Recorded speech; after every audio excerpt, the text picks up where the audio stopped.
Hey guys, it's Chelsea from The Financial Diet, and this week's video is sponsored by Saks Off Fifth. Thanks to Saks Off Fifth for supporting TFD. Shop now at saksofffifth.com or go to a Saks Off Fifth store near you for up to 70% off spring styles. So it's very close to being spring here in New York. I guess as this airs, it's literally the first day of spring. And my mom's birthday! Happy birthday, Mom! And that means that in the city, where we don't necessarily have unlimited closet space, we're doing our big switchovers to the spring-summer wardrobe.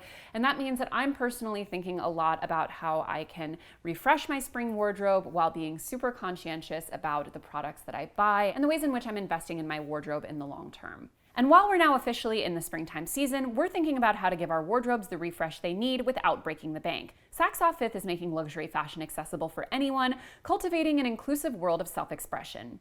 At Saks Off Fifth, you'll be able to find those investment pieces and wardrobe staples for the spring, like floral and ruffled dresses, statement sleeves, white denim, matching knit sets, colorful suiting, and more. Saks Off Fifth combines access to luxury fashion at an incredible value with the ultimate shopping experience. You can shop your favorite designer brands up to 70% off every day from brands like Alice & Olivia, Veronica Beard, Love Shack Fancy, Sam Edelman, and more. Shop now at saksofffifth.com or go to a Saks Off Fifth store near you for up to 70% off spring styles. Saks Off Fifth, where fashion takes off.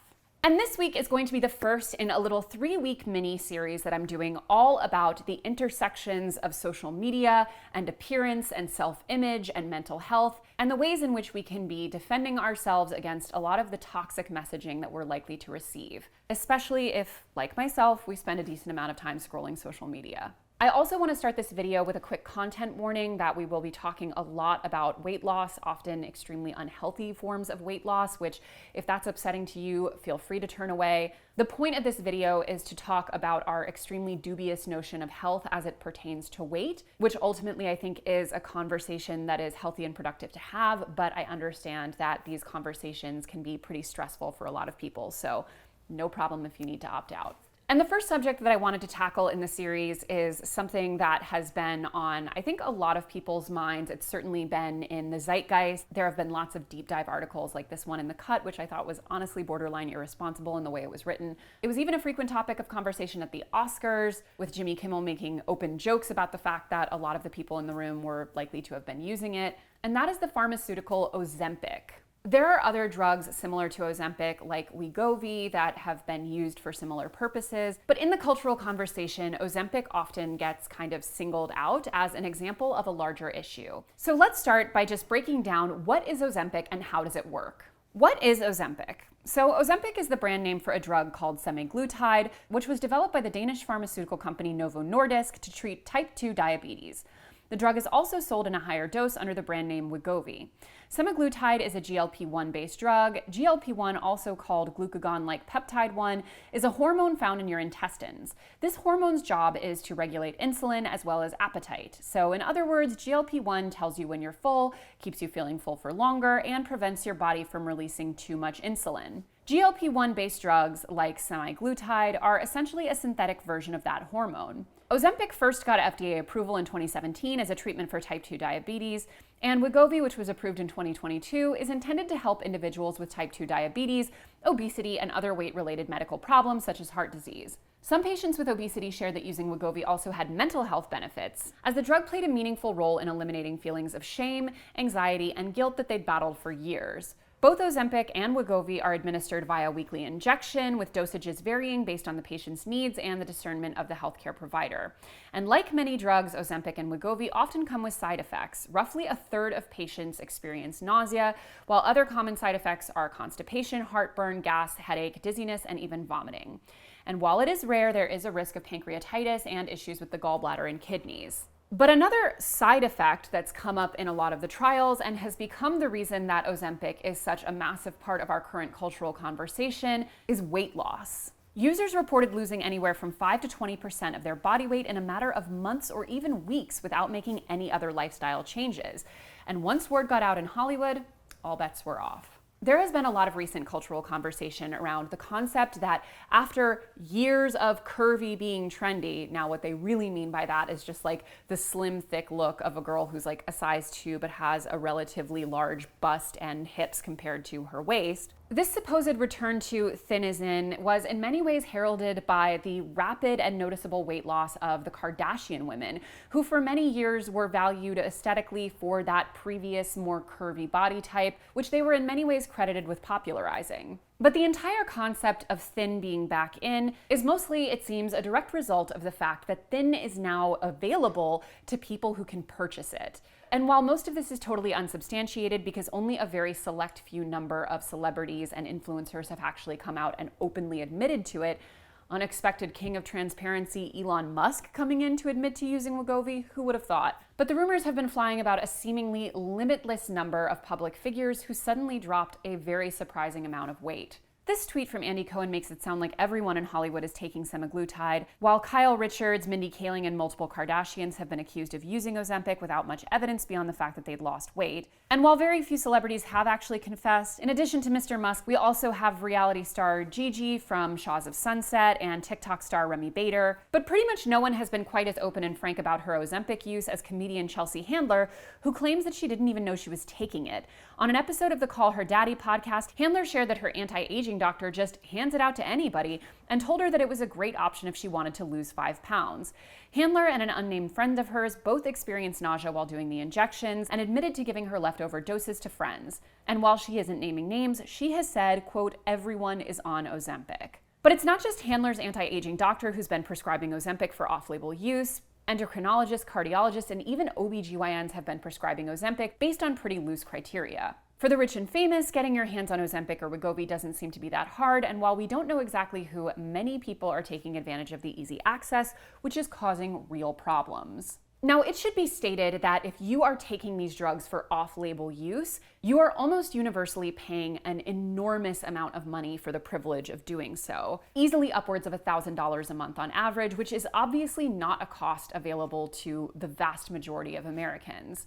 So pretty much by definition, if you are not using these drugs for their intended purposes, they are a luxury product. And so the consequences of these drugs being abused to lose weight have extremely disproportionate effects based on class. Because if you're rich enough, even if you do need it and it's not available, you can still probably find a way to buy it. But for many people who actually need these drugs, it's becoming unavailable because of this popularity. So there are 2 main reasons to be concerned about the huge spike in demand for Ozempic. And the first is that aforementioned availability. So while we don't know exactly who is taking Ozempic, we do know that its sudden popularity is causing a lot of problems for people who actually need it. Countless type 2 diabetes patients have come forward saying that they can no longer get the drugs they need to manage their chronic health conditions, and some people have been forced to visit multiple pharmacies or go without their treatments entirely for 3 months or more, and they don't necessarily have the resources to find an out-of-pocket source. Pharmacists in Los Angeles have reportedly started encouraging people who use Ozempic to actually treat their type 2 diabetes to refill their prescriptions as early as possible to reduce the risk of not being able to access it. And pharmaceutical companies have made a few half-hearted attempts to solve the problem, like Eli Lilly, for example, who has a drug called Mounjaro that works a lot like Ozempic with a different active ingredient. And Eli Lilly did try changing their policy so that only people with type 2 diabetes could use coupons to get Mounjaro at an affordable price. And this may seem like a good strategy, as the out-of-pocket price for Ozempic is around $900 a month and over $1,000 for Wegovy, but insurance brings that down to about $25.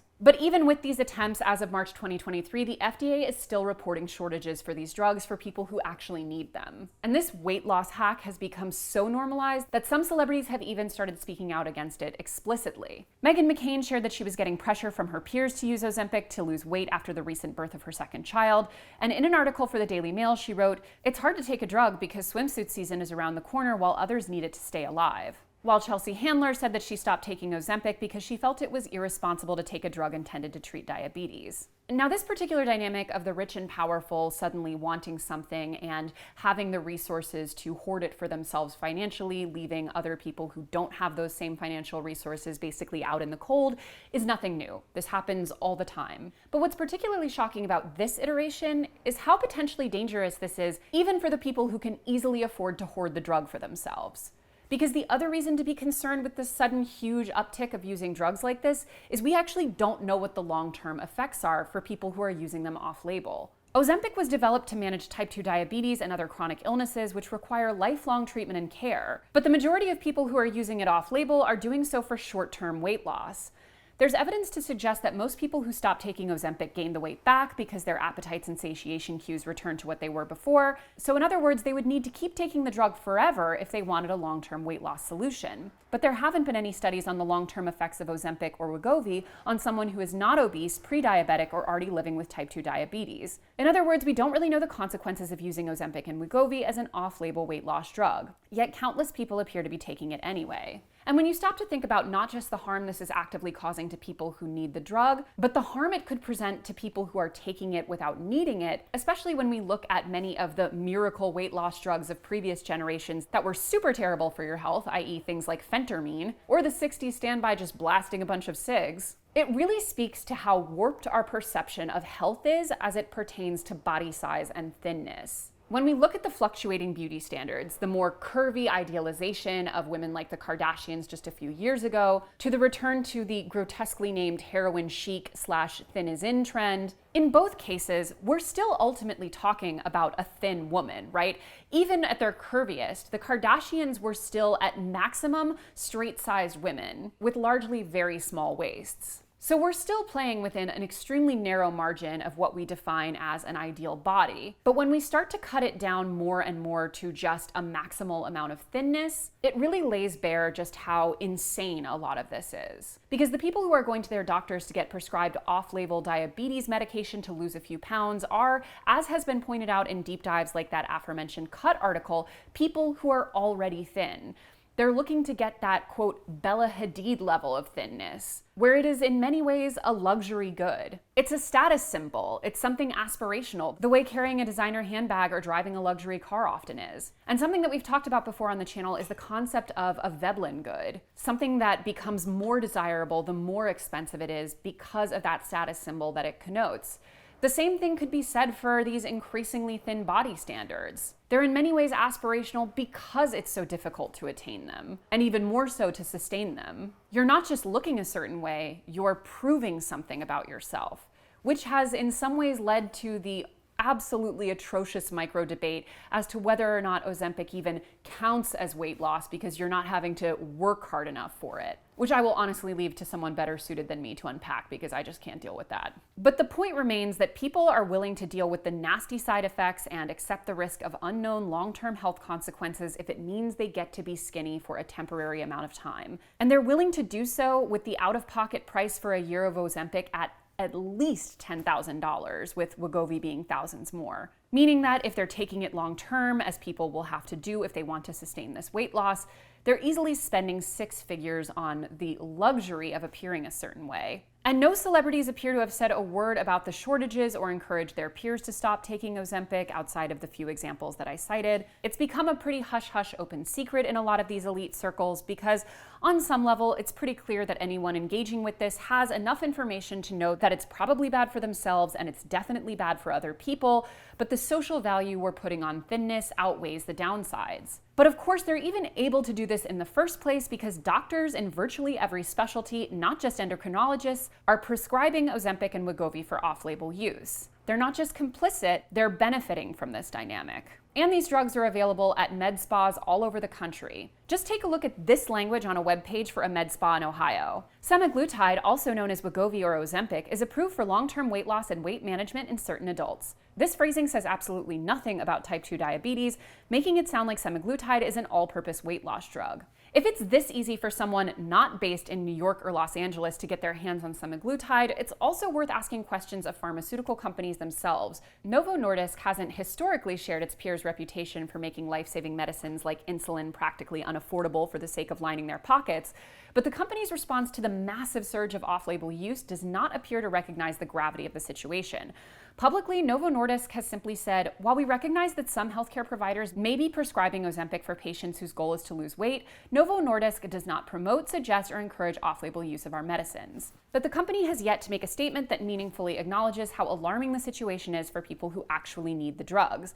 And they also haven't put limitations on their prescription criteria or otherwise suggested that off-label prescription should stop.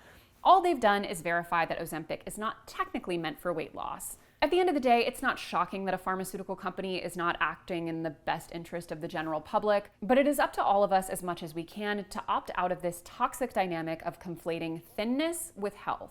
Although we may not all be out here paying thousands of dollars a month out of pocket to take these drugs off label and whittle ourselves down to the size of a Hadid sister, when we don't call out these issues, when we repost photos of people who look amazing after dropping a sudden amount of weight, or have just been visibly underweight for as long as they've been in the public eye, we're perpetuating the value of the status symbol that is not just being a healthy size, but being thin. Of course, the class dynamics that are going on behind these drug shortages are a problem no matter what kind of essential products and services are being hoarded by the elite few who can afford to buy them out of pocket. But in this case, what we're buying is a societal ideal of beauty that is up to all of us on a day-to-day basis to create or to maintain. Even if we're opting out of it in the smallest ways with, let's say, an unfollow here or there on social media, or a refusal to participate in this constant race toward the most thin version of ourselves we can be, it's important to remember that when it comes to the cult of skinny, we are being sold a bill of goods. And before we leave, it is time for our society member questions of the video. As a reminder, all of our society members get to ask me members-only questions each month, and I choose 2 per video to answer. If you'd like to ask me society questions, see our monthly members-only exclusive video, join my monthly office hours, or get access to all of our other amazing perks, just click the join button to become a member of the society at TFD. So let's just jump right in. The first is, what is your advice to build a self-image that you're able to use to market yourself, aka get prospects to like you and trust you? So I have, as many of you have probably seen on this channel, recently launched a new project, my book, my romance novel that's coming out in the summer, that, obviously required quite a bit of branding. And I think because of all the experience that I've had with TFD, I did it in a lot more of a clean and thoughtful way than I did, because when I launched TFD, I was not at all intending for it to become a standalone brand, let alone a full-fledged business. So it was very piecemeal, and looking back at some of the early branding, it was nightmarish. But in this case, I think there's a few really key things to think about when you're establishing an image for a brand that you want to market and be taken seriously, kind of no matter what you do.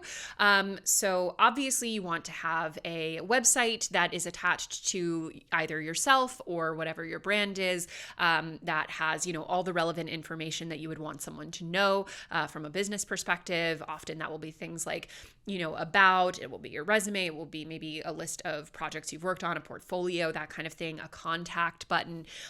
It's also very good to have an email associated with that website rather than just like your business name at gmail.com.